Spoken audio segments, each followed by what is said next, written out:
Benatar is the author of Better Never to Have Been, The Harm of Coming into Existence.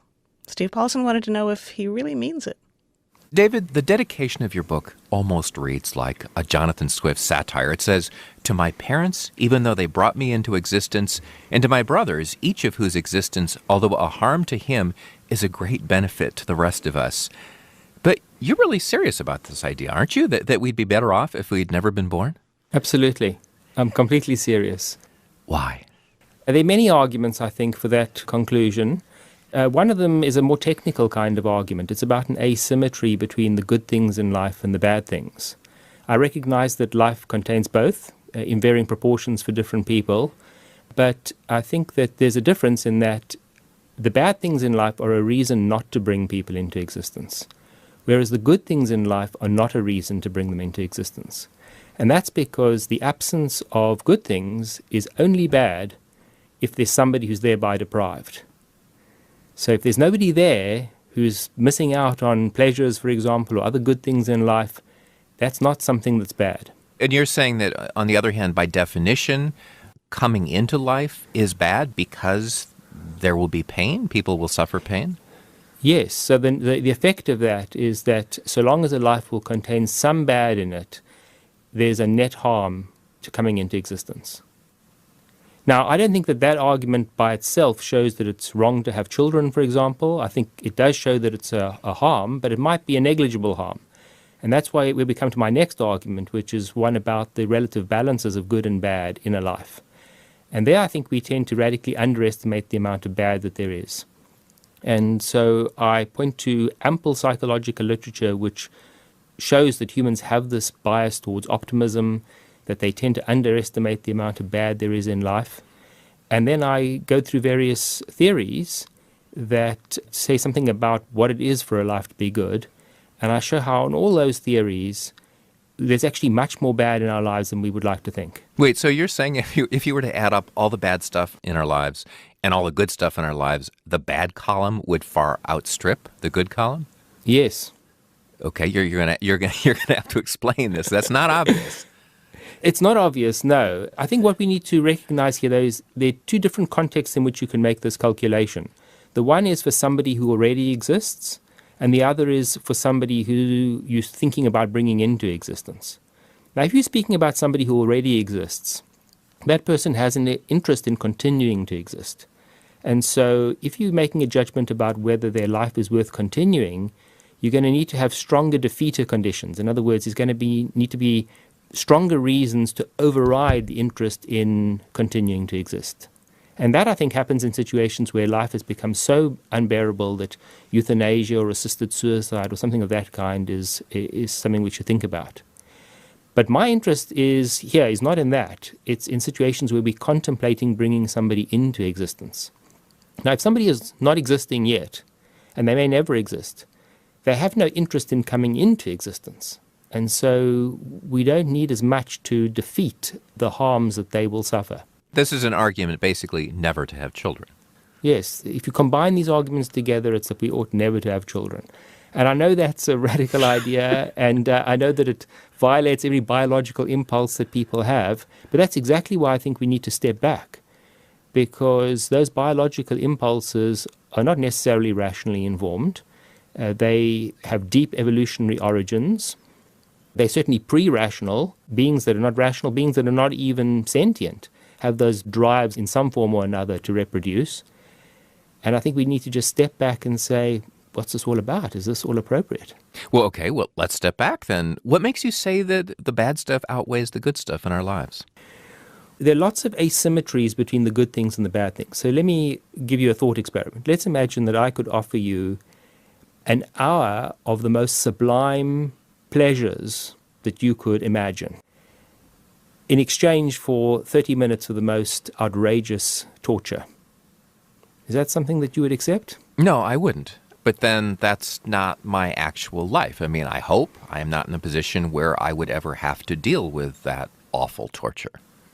But what the thought experiment is intended to show is that if you wanted to have pleasures, let's say for an hour, the most sublime pleasures that you can imagine, you wouldn't have those, you wouldn't go for those, you wouldn't voluntarily accept them if it would involve even half an hour, even 5 minutes, I imagine, or 10 minutes of the most excruciating torture.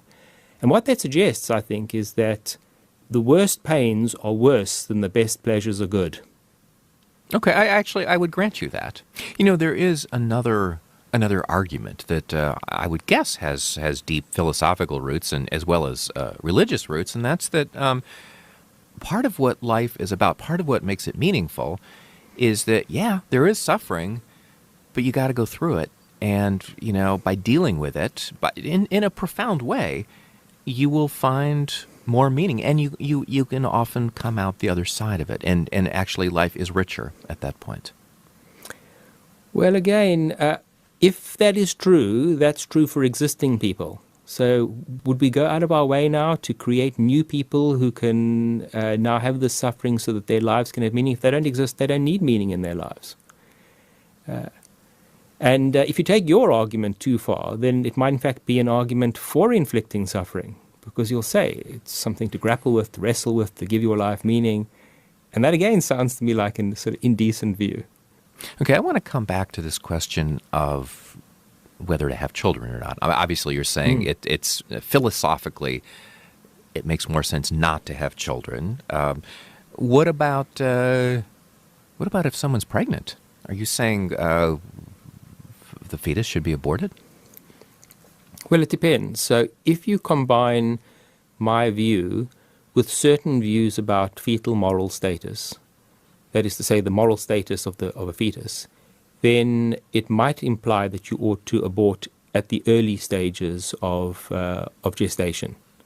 I think at the later stages of gestation, once you've got a sentient fetus, then the fetus has actually already started to exist in the relevant sense, and then abortion may be problematic.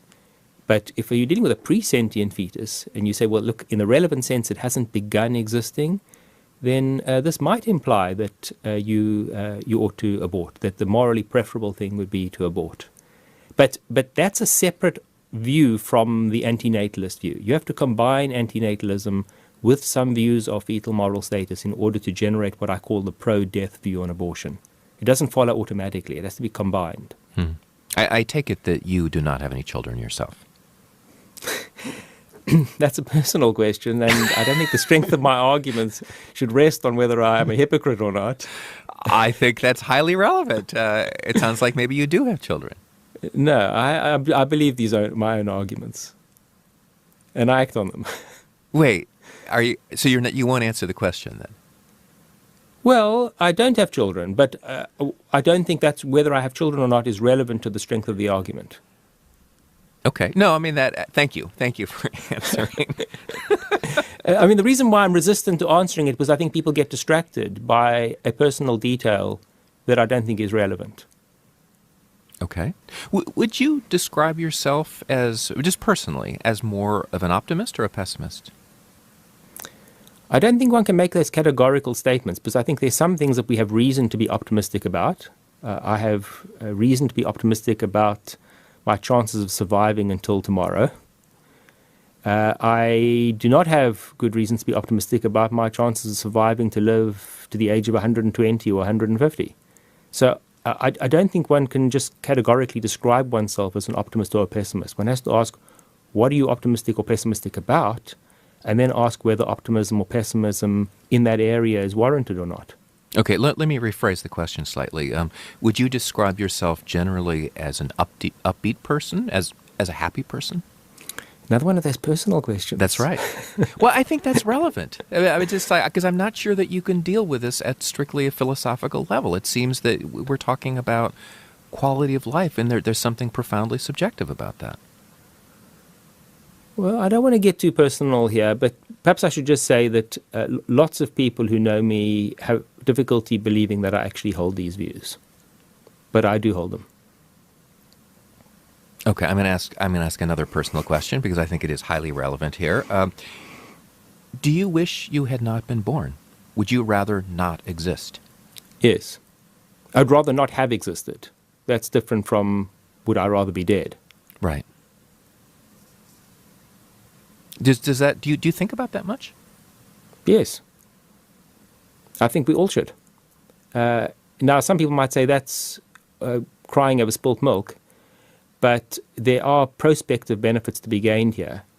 Because I think if you have a certain sensitivity to the way the world is and to the amount of suffering that there is in the world, not just your own, but other people's, then you might think twice about having children, about participating in a culture that encourages people to have children, that frowns on people who don't. So I think there's something to be gained from thinking about these things.